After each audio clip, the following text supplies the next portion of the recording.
All right, so today we're going to talk about how to graph all the transformations. So we're going to do one sine, one cosine problem. There's going to be something a little different that we haven't seen yet with number 2. So for number 1, we're graphing 1/2 sine of x minus pi and minus 1. So what I would do is figure out what is your amplitude, period, any kind of vertical phase shift, whatever that might be. And so our amplitude is 1/2. So our amplitude is 1/2. We know that this means that we're going to go down 1. So we're going to go down 1. What about left or right? So left or right, we're going to go, remember it's opposite, so we're going to the right. So we're going to the right, a distance of pi. Now what about period? Remember period is 2 pi over b. b is the number attached to our variable.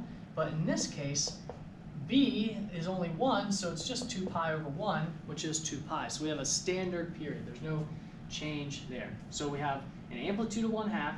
We're going to shift down 1. We're going to shift to the right, pi, and we have a period of 2 pi. So because we have a period of 2 pi, we can go ahead and set up our standard tick marks.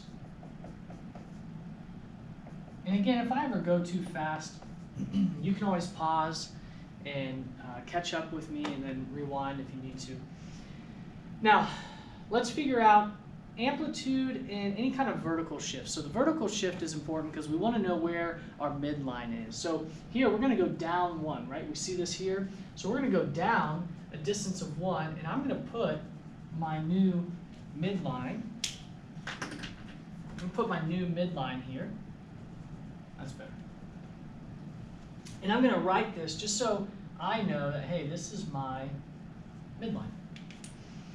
Now, my amplitude, which tells me my maximum and my minimum, because that's a distance from my midline to my max, or from my midline to my minimum, my amplitude is 1/2. So I've taken care of this vertical shift down. Now, I'm going to take care of 1/2. So I'm going to go up just a distance. So if this is -1, I'm going to go up 1/2, and I'm going to go down a distance of 1/2. So my maximum is going to be at 0.5. And my minimum is going to go down 0.5 as well. All right, down 1, amplitude, check. Now, period is the same, so I labeled my graph. I'm going to go to the right, pi. Now, if I'm graphing the sine function, sine starts at my midline.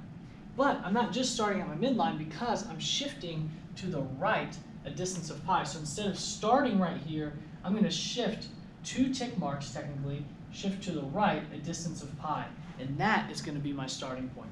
And then from there, I follow my pattern. So I'm going up to my max, back down to my midline. As I come around, I'm going to go down to my minimum, up to my midline, max, midline, min. And midline.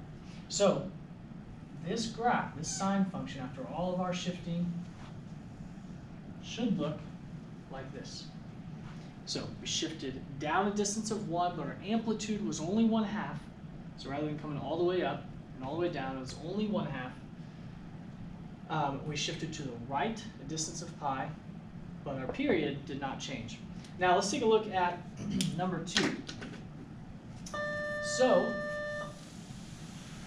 in number 2, we're going to have something a little bit different, dealing with the cosine function. All right, amplitude. My amplitude is 2, because distance always is positive. But what does the negative mean? Remember that this means that we reflect or flip, right? So every time we see that, we've always flipped or reflected over the x-axis. So remember that once we plot our first point. And our cosine, so now period. So we're going to go up 2. We know that that means up 2. So up a distance of 2. But period is 2 pi over b, the number attached to our x. In this case is 4. Well, when I reduce this, when I simplify this, I get 1/2, right? So this is pi over 2. So my period is pi over 2. I'm going to shift up 2. My amplitude is 2. But I need to remember that I'm going to flip or reflect across the x-axis. So let's get everything set up. Let's start with our period. So let's label our axes. And so my fourth tick mark is going to be pi over 2. And remember, I find a halfway point between 0 and that fourth tick mark, which would be the second tick mark. When you take half of a fraction, you just multiply the denominator, the bottom, by 2. So this would be pi over 4. Halfway between 0 and 2 would be 1. So half of pi over 4 is pi over 8. If I know my first tick mark, to find my third, I just multiply my first by 3, because 1 times 3 would give me my third. So 3 times pi over 8 is 3 pi over 8. Okay, so I have those labeled. Now, so that's done. Now I need to check the vertical shift because that changes my midline. So in this case, I'm going to let this be 1, 2, 3. So this is 1, 2, 3. I'm going to shift this up a distance of 2. So my new midline is going to be right here. And I'm going to label this as my midline. Now, my amplitude is 2. Well, if I go 2 down, that means my minimum is going to be down here at the x-axis, so that's not a big deal. But my maximum is going to be 4. So I need to add a little bit more to this. So this distance, so I'm going to add about here, and that's going to be positive 4. Okay, so midline, minimum, now a distance of 2 above would be my maximum. So there's that. And now every point that I plot is either going to be here at 2, here on the x-axis, or here at 4, where my maximum is. All right, so we took care of our amplitude. So we took care of everything in our list, except we have to remember the negative button, or negative button, the negative sign. Now, cosine, where does cosine normally start? Cosine normally starts at our maximum. But because of that negative, and because we're reflecting or flipping across the x-axis, or in this case, we're flipping across the midline, instead of starting at the maximum like cosine normally does, it flips, and now it starts at the minimum. So my first point, instead of shifting left and right, it's reflecting over that midline, and instead of starting at the maximum like cosine normally does, because of this, it starts at the minimum. And then we follow the pattern. If I'm at the minimum, the only way I can go is up. So I'm going to go my next tick mark, midline, maximum, midline, min.